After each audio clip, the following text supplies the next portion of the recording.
Hey, Larkin Rose here, and I thought I'd make a short video about some of the problems with anarchism, with a stateless society. For example, if there was no government, lots of people would have different ideas about right and wrong, different ideas about what they should be allowed to do and get away with, different ideas about how things should be enforced if somebody is being nasty or driving drunk or even attacking people. And people have different opinions, and they have different cultures, and they have different preferences, and they have different values and different things they care about. And without a government, people would disagree, and sometimes those disagreements would even get violent and nasty. And these are all real problems that would exist in an anarchist society, in a society without a government. Now, I talked about problems with anarchism. Really, that's just problems with humanity, because that's how people are. That's what people do, no matter what. The thing is, if you add government, instead of making those problems go away, it makes them all 1,000 times worse. And most people don't really think about this. They just sort of think, well, people are different, so we need a government making sure everybody does the same thing, making sure there are like a uniform set of rules, and we all know what the punishment is for whatever. But what on earth would make anyone think that the existence of an authoritarian ruling class is going to make sure that the right thing happens, that the right punishment or whatever, or prohibition exists? When you have a bunch of people with different opinions, all government does is make sure that one of those opinions is so massively lopsided as far as the ability to enforce it that nobody else's opinion matters. So if you have a bunch of people with a disagreement about like where a property line is, and well, I think the creek is on my side. No, I think it's on my side. And people say, well, that's why we need government. What good would government do? Well, they would decide. Well, would they decide right? No, they're still just people. In fact, they have a huge incentive to decide in the wrong direction. It's called corruption. Because they have the power to enforce their decision on everybody with overwhelming violence, they're going to win. And because they're going to win, people are going to go to them and say, here's a bunch of money if you will win in my favor. So if you have a border dispute, for example, it doesn't help. First of all, it doesn't make the disagreement go away. There's still going to be a disagreement. It just makes it massively lopsided, and it invites both sides to go to government to try to buy their coercive influence to serve whatever side the person happens to be on. That doesn't make the disagreement go away. And more importantly, it doesn't make it more likely for these disputes and disagreements to be resolved peacefully. Government never resolves anything peacefully. Now, often there isn't overt violence because government comes in and says, well, we have ruled this and we've done this, but there is always the threat of violence backing up every decree by government. It doesn't come out in overt violence because everybody knows, well, if government says that's where the boundary line is and I resist, like they have lots and lots of guns and even tanks and stuff, so I'm going to lose. That's not peace. That's not justice. That's just overwhelming force to the degree that if you were wronged by somebody else, if it wasn't the right decision, if the bad decision won, you can just be guaranteed that a massive amount of violence will be backing up the bad decision, which more often than not is what happens when government exists. So when people start to consider the possibility of anarchism and the idea of a society without a ruling class, they almost always go to, well, wouldn't there be disagreements, and how would we settle this and how would we settle that? And that's actually, it's a rational thing to wonder, because yes, people are imperfect. Not only do they not agree on everything, but sometimes they're stupid. Sometimes they're short-sighted. Pretty often, in fact. Sometimes they're even openly malicious and try to beat people up and steal their stuff, or even worse. So those concerns about humanity are perfectly justified. Yeah, people aren't perfect. They're not all moral. They're not all intelligent. They don't agree with each other all the time. Those are concerns that do need to be handled. And pretending they're not there is ridiculous, which is why I don't know any anarchists who pretend it's actually a utopia, that if you do away with government, everybody will get along and agree on everything. That's not going to happen. Nothing is ever going to make that happen. And I don't know any actual anarchists who claim otherwise. So to pretend anarchism is utopian is kind of ridiculous, because we acknowledge that there's still the problems with humanity, because we're still stuck with people being people, and people do stupid things, and people have disagreements, and sometimes people even get violent. The ultimate irony is for somebody to say it's utopian to want a society in which people have to figure things out and settle things in, whatever imperfect ways they can come up with. But somehow it's not utopian to think that giving a massive amount of power to a tiny group of people so that they can violently impose their decisions on everybody else is going to result in a nice, peaceful, happy, fair, and just society. That is utopian, and that is statism in a nutshell.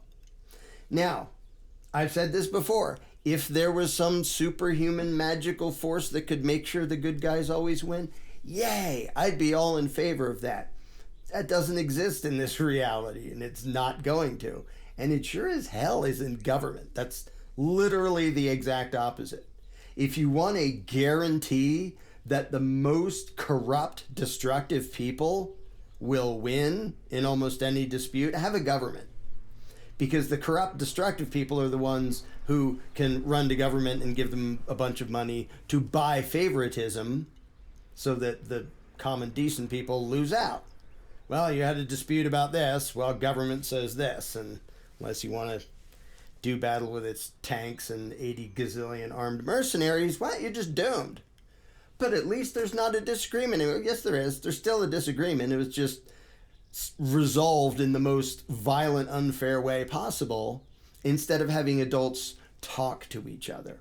And the thing is, that is impossible under a statist society. There's never actual consent and consensus. Like if you have two neighbors arguing over a property line, they can look things up and they can decide maybe they can come to a compromise or come to an agreement or whatever to resolve it peacefully.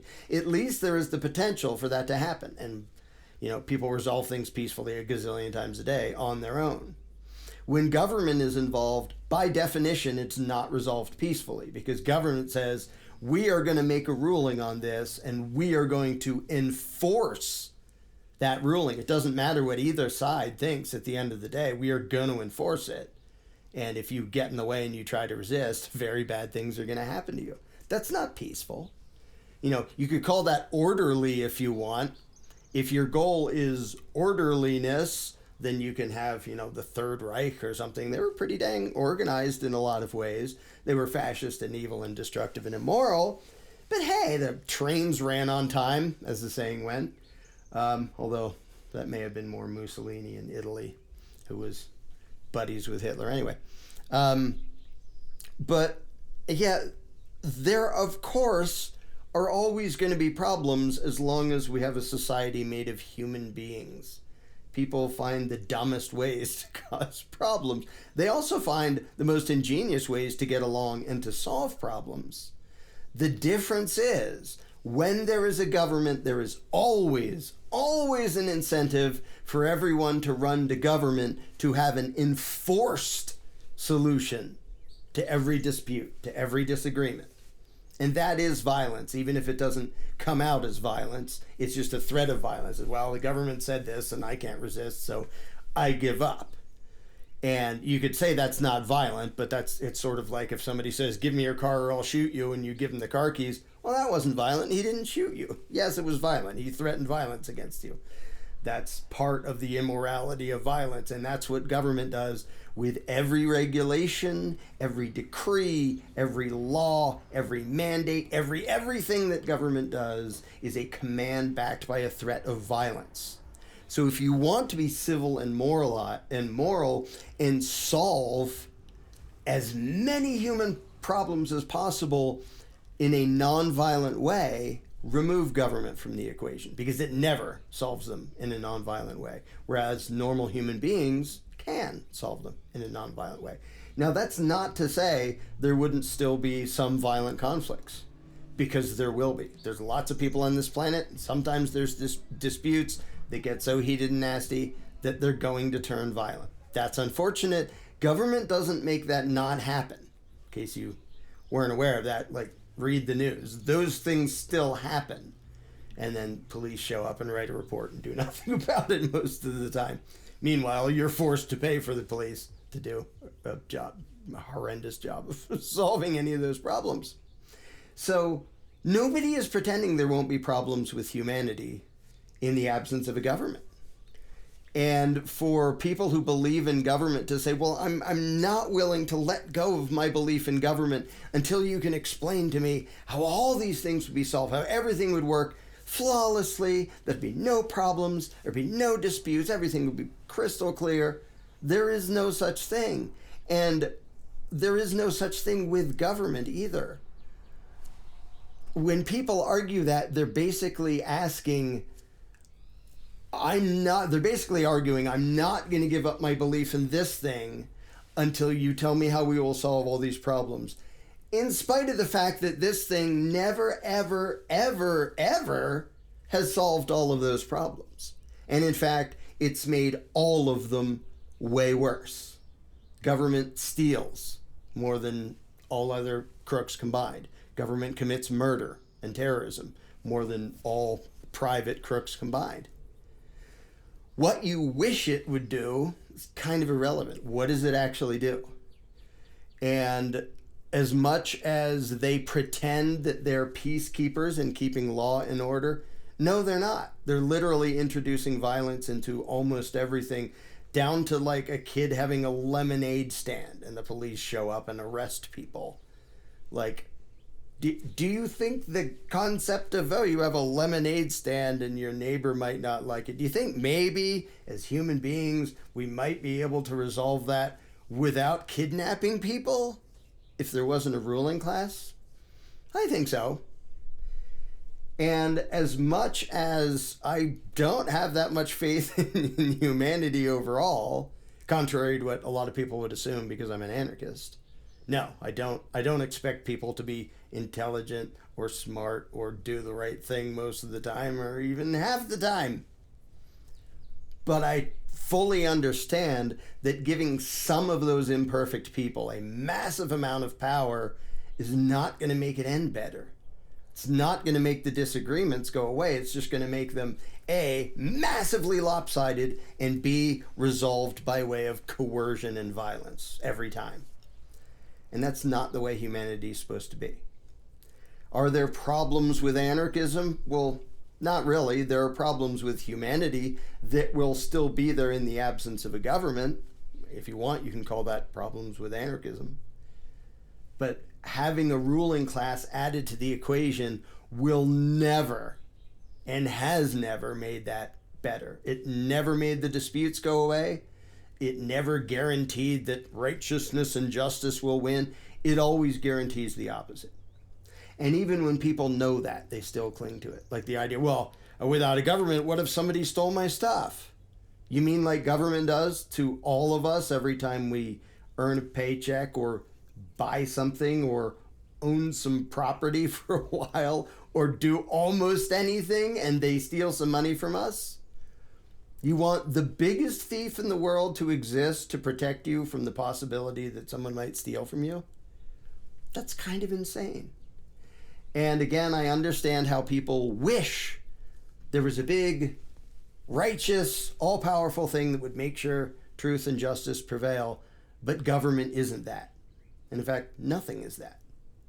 So the question becomes, do you want to deal with humanity with all its flaws, with all the stupidity and short-sightedness of humanity that there is, on an equal basis, where we're all on an equal footing, we're all just us, there is no masters?